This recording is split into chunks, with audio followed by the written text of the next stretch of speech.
Hey everyone, welcome back. Ready for another deep dive. Today we're tackling something pretty interesting. It's all about relationships, but with a twist. A twist. Yeah. What if, hear me out, what if the best romantic relationships actually started as friendships first? Okay, I see where you're going with this. Yeah, I'm in. Awesome. I've been reading up on this. We've got some really cool research on this idea. Cool. The research is basically saying before you even think about romance, you got to build that connection. Right, right. So it's all about trust, friendship, mutual respect, that kind of stuff. But, that's kind of vague. Can you break that down a little? Like, what does that actually look like in real life? Sure. So instead of going on a typical date where the goal is to impress the other person, think of it more like you're just hanging out as friends. Yeah. Going for walks, grabbing a coffee, having those long, deep conversations. Oh, I love those. Right. And you're sharing experiences and learning about each other's values, dreams, even those little quirks. Yeah, totally. You're not trying to put on some kind of show. You could just be yourself. Exactly. But I'm curious, how does that actually lead to a better romantic relationship, down the line? Okay, so think about it. When you actually do make that transition from friendship to romance, you're not starting from zero, right? You've got this history together. Hmm. You already get each other. You understand how the other person communicates, what their needs are. You know how to make each other laugh, how to support each other when things are tough. So it's like you're skipping ahead, like getting a head start. Exactly. And because you've built this solid foundation as friends, there's less pressure. You're not trying to be some perfect version of yourself. You can be vulnerable. You can be authentic, which is like the most important thing for a healthy relationship. Right. That makes so much sense. I'm starting to get it now. Good. Okay, but I got to ask, are there like real life examples of this? I mean, are there couples out there who actually went from being friends to being in love? Oh, tons. It happens all the time. Think about couples who were best friends for years and then suddenly they're a couple. Oh, yeah. That's because they had that connection already, the trust, the understanding. So those feelings developed naturally. That's amazing. Okay, I'm like totally convinced about the benefits and everything. But honestly, that shift from just friends to, something more, it seems tricky. Like, how do you navigate that? It all comes down to communication.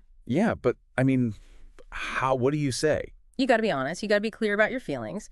But also, really important, respect each other's boundaries every step of the way. Okay, boundaries. That makes sense. Especially if, one person starts having feelings and the other maybe doesn't yet. How can you make sure everyone feels like safe and respected? Yeah, you're right. Boundaries are super important. Being upfront about what you're comfortable with, what your limits are. For example, if you're not okay with, say, physical touch, make that clear. And just be mindful of how your actions might come across, especially when feelings are involved. Yeah, I get it. Okay, so our source material mentions this idea of emotional safety. They say it's like crucial for a healthy romantic relationship. Right. Can you explain that a bit more? What does that even mean, emotional safety, and how does building that friendship first contribute to it? Emotional safety is basically about feeling secure. Like, you can be yourself, totally, even the messy parts, and you'll be accepted. Yeah. You know you won't be judged. You can share your true feelings without worrying about being rejected. And when you've taken the time to build trust as friends, it becomes way easier to open up, to be vulnerable. Right, because you already know each other. Yeah. You can share your fears, your insecurities, and you know the other person's got your back. I like that, having each other's backs. Okay, but how do you actually create that kind of emotional safety in a friendship? Is that something you just wait for? No, you can actually work on it. Active listening is huge.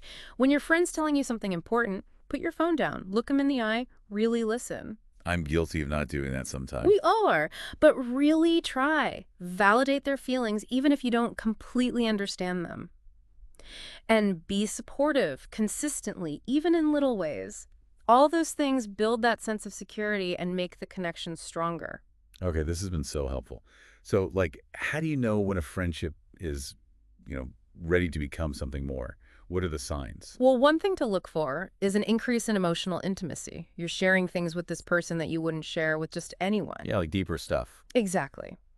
And there might be a growing attraction, a desire to be closer, physically and emotionally. You might find yourself wanting to spend more and more time with them, getting excited about their texts and calls. Okay, last question. Yeah. And I think this is what everyone's waiting for. How do you actually make that move, from friendship to romance? Any tips for doing it smoothly and respectfully? Honesty is key. You've got to be straight up and tell them how you feel.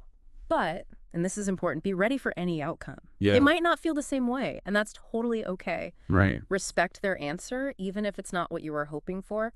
A true friendship can handle that kind of honesty. That's a good point. Well, I think we covered a lot today.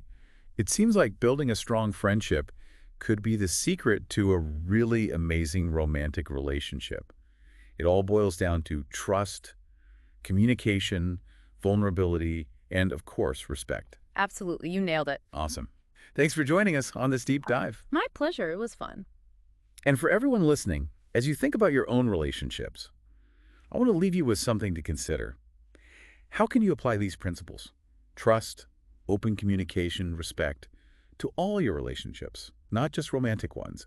It might change things for the better. Think about it. Yeah, that's a great question to ponder. Thanks again for listening, everyone. Until next time. Bye.